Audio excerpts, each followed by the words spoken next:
name is Jack DeFeo.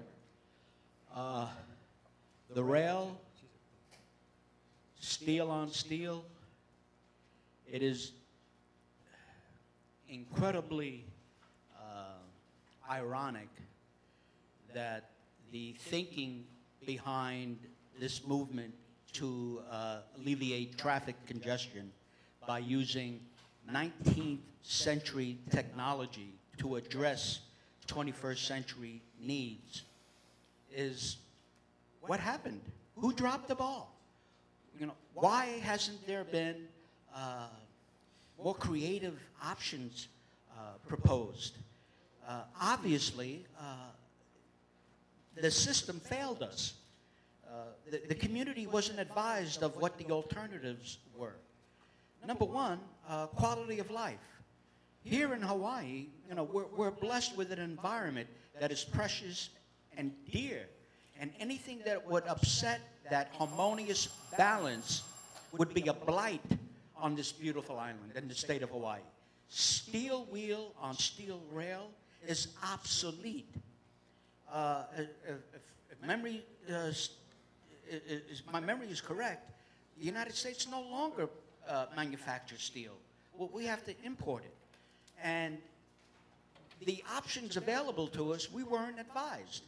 And the numbers don't justify this expenditure of tax money that will unfairly burden us in an economy that there is no clear end in sight for us to have a recovery. We're hurting, and we need your help in providing us options and alternatives to have a greener, kinder future. And transportation is vital here on Oahu. So please reconsider your decision to support rail. It is outdated, ill-conceived, and unfair. The community was ill-advised, and other alternatives were not given the opportunity to present clear and viable solutions to an obsolete technology that served the 19th century, but not the future needs of the 21st century. Thank you. The impact on the quality of life Sir, I'm going to have to vital. ask you to summarize, sir. Thank you. In summary, let's get with the future. Thank you, sir. Members, any questions for the testifier? No questions, members? Next testifier, please, sir. State your name for the record and offer your testimony. My name is Bob Smith. Without questioning anybody's integrity or mentality, my understanding is after the community voted for rail that the thing was changed which way it went anyway. But I believe it's the Transit Authority's responsibility to make sure that we get the most economical and best product that's out there. So I support this bill. Thank you. Okay. Members, any questions for the testifier? No questions? Thank you, sir. Anyone else wishing to testify, please line up. Go ahead, sir. Thank you for the time. I'm Al Frenzel. I'm a resident of Makaha. I'm in support of this resolution in order to save money and take advantage of the best technology that's available to us today. And I believe that probably is magnetic levitation. However, but I would like, the most important thing I would like you to take away from this is recently, 2 nights ago, I bumped into a video of the BART system, an outdoor station in California. And you guys have probably rode the BART. I've rode the BART. And when you're inside a basement terminal, you hear the noise. Not so much once in the tunnel, but when you're in the waiting area and it comes, it's loud. And you just accept that. But this outdoor train station that I saw the video of just astonished me, the noise that you heard from all the way from when the train is within earshot, just scooting by and leaving, and the vibration, it surprised me. It was like one of the old high-speed rail lines in the East Coast that just make noise constantly. So I don't live near where the tracks are going to be, but I really feel sorry for those that were within a half mile of this thing, because it's outrageous, and it's obsolete methodology as well. Thank you for your time. Thank you, sir. Members, any questions? Councilmember Berg has a question for you, sir. You are a member of the YNI Neighborhood Board, correct? Yes, I am. Did your board take up issues with shipping of sludge in your community? Yes, they did. And that shipping of sludge transpired because of new technology where this council in '03 said you're going to get the pellets, you're getting Synagro, we're moving forward. Since '03 to today, this council is saying, we'll entertain new technology. Things have changed over the years. Is that correct with rail? Absolutely, especially in the last 5 years. Okay, so with all the changes in rail, your community is getting all the debris of construction demolition where rail doesn't serve you. If maglev or monorail were advanced, A, doesn't delay the rail project, B, you still get the federal dollars, C, it's less expensive to the taxpayer, most importantly, your quality of life's improved because you don't have the noise. But here's what I'm getting at with your board. The debris goes to a private landfill out on the Waianae coast. Monorail maglev is of a concern of yours, and I appreciate you coming here. My question is, if you went with different rail technologies, the amount of construction demolition would be lesser than out on the Waianae coast. So that has not even been of discussion. So to squelch and qualm the concerns by saying we've made a decision is an affront to your community. Is that so? I agree, and I apologize for the oversight of not mentioning that already.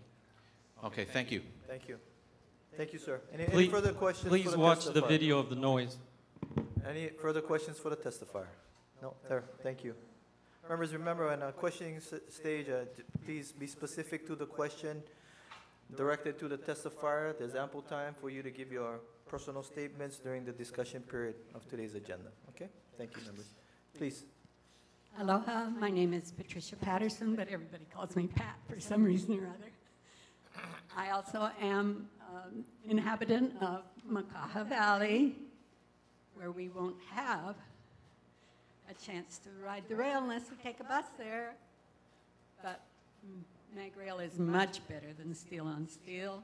I know that for a fact. But, you know, we had something even better if we'd put any money into it, and that was the combination of the F11 buses and the boat.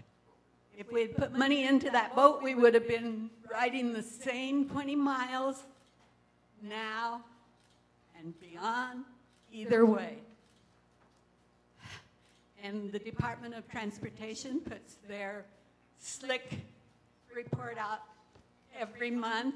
Even if we had that money to go into the boat, we'd still be riding with no traffic on either side, but sunrise in the morning and sunset coming home. Mahalo. Thank you. Members, any questions for the testifier? No questions? Thank you. Thank you for stepping forward. Anyone else? Auntie Grace, please step forward. Mahalo. Granny Grace from Waianae. I have to put my 2 cents in because I love trains. But the kind of trains I like is the old choo-choo train that I used to ride from Kapalama all the way down to Kahuku. Now, that's what you call a train. What with the initiating and putting is an earache. I went and traveled all around the world, and I rode trains because I was so maha'oi about trains. I'm sorry, inquisitive. And it's so screeching to the ears. You can't even wear your earplugs. They'll go right through it. So, if you can go back to the old choo-choo, I'll be most appreciative, and I'll go door to door and get votes. Any questions? Step forward.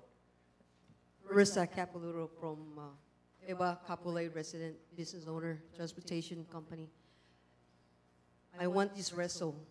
As taxpayer, you got to give us a chance for us to save our money, not to give to the city.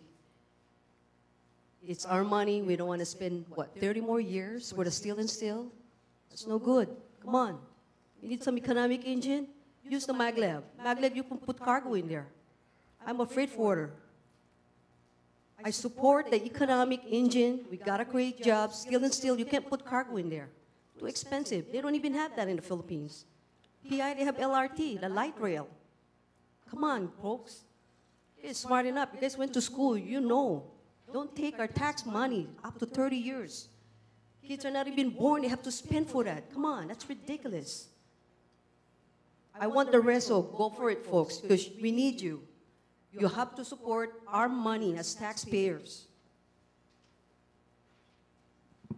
Okay, thank you. Members, We have a better way to do this, Chair. Members, we really do. And it won't be a waste of taxpayers' dollars. It will be a savings. thank you, Mahalo. Councilmember Berg. Members, any further discussion? Councilmember Harimoto. Thank you, Mr. Chair. I really appreciate the passion and enthusiasm from my colleague to my right. However, I think I offer a different view.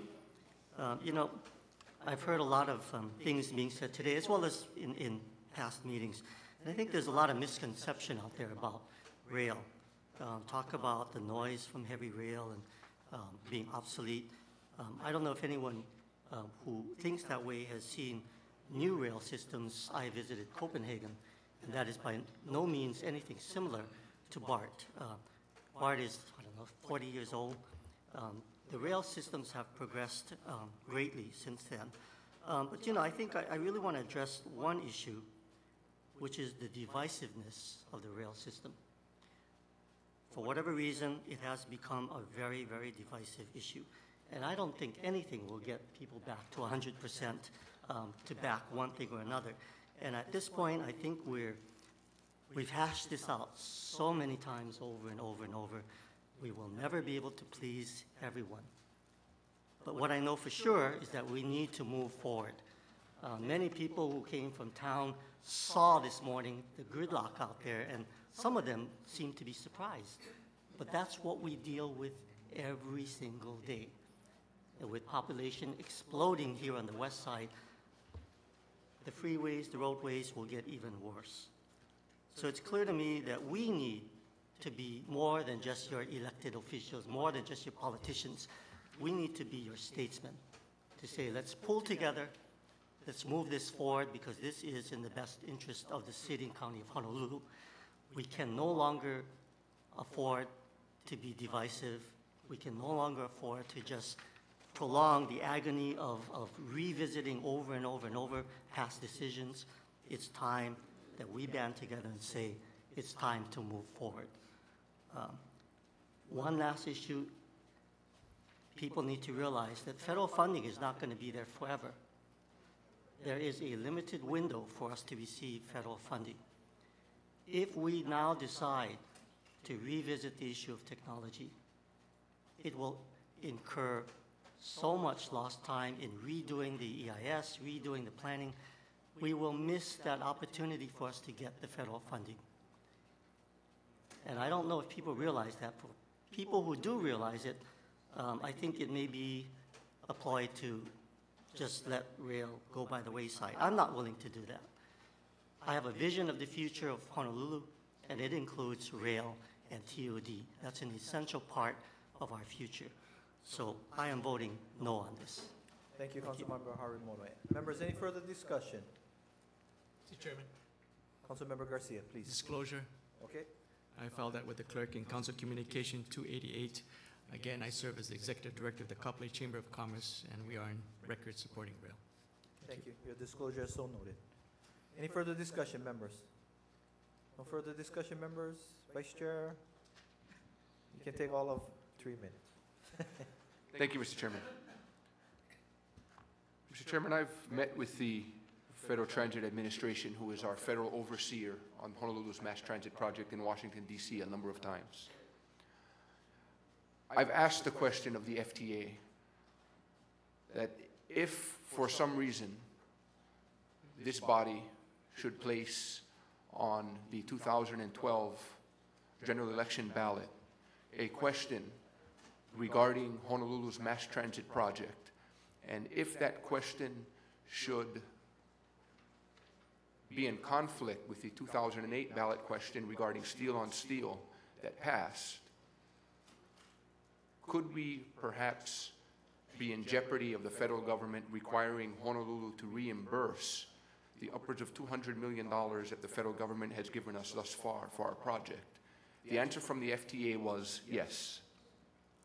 They would come back to Honolulu and they would require us to repay every cent that they have given us thus far for this project. Mr. Chairman, that's a grave concern for me. And that's not a hypothetical, Mr. Chairman. That's a definitive. The federal government has assured me that if, in fact, a charter amendment like this passes, they will indeed come back and require us to repay them. That's not an assumption. It's a fact. It came from the FTA themselves. In light of that fact, Mr. Chairman, I am unable to support this particular measure moving forward at this time.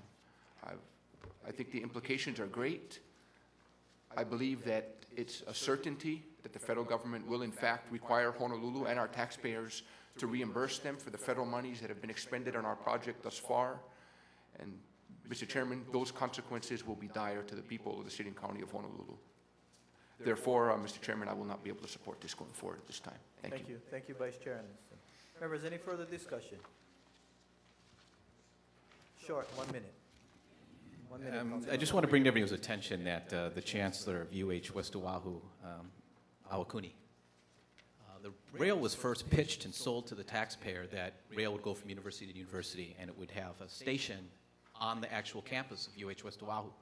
It turned out that the Chancellor pleaded and says, don't put that steel wheel, steel rail on my campus. And so we didn't. So now rail doesn't go to UH West Oahu for a reason. And now I'm going to tell you this. If we went with maglev, you could put that station in the library. You could actually not disturb a soul. That's the kind of quality of life I'm asking for, Chair, members. And by the way, I disagree with, respectfully, Councilmember Anderson, albeit it may be that the FTA would say they do one or the other, but that's not my understanding, because HART's already in motion. The dedicated tax is there. The federal fundings come. No matter what we do, HART already can put maglev on that elevated fixed guideway tomorrow. They already have it. If we were to do the EIS over again, it's a 6 months. That's well before federal monies come in September 2012 at the earliest. So again, I'm pleading with all of you to let you know that, yeah, it's first reading. If you passed it off, it could go to committee and then chew this thing up. Chew this thing up in committee, members, and shut it down. That's fine. But again, this is a Hail Mary pass. I got 4 wide receivers going downfield all on one side, and I'm whipping this thing up in the end zone. I'm hoping someone catches it because I'm the guy throwing the ball here, members, and I think it's a good pass, and I think it's catchable. And it's a touchdown for everybody, including the taxpayer. Mahalo. Thank you, Councilmember Berg. Members, any further discussion? No further discussion, members? Members, just a brief statement. I also, like Councilmember Ikaika, I just came back from Washington, D.C., and I also met with the FTA, as well as appropriations representatives from both the House and the Senate. And I just wanted to affirm the representations of the Vice Chair. Should we choose to revisit this project in any way whatsoever, it's seen as a lack of confidence on Honolulu's part for this project. So it's very rarely that I would vote no on a first reading item. I respect my colleagues, you all know that I do, but based on my understanding, and it's not to influence any of your vote, based on my understanding of the project, I will be voting no on this particular measure. Okay. So, being no further discussion, we're going to go to a roll call vote. Short recess, please.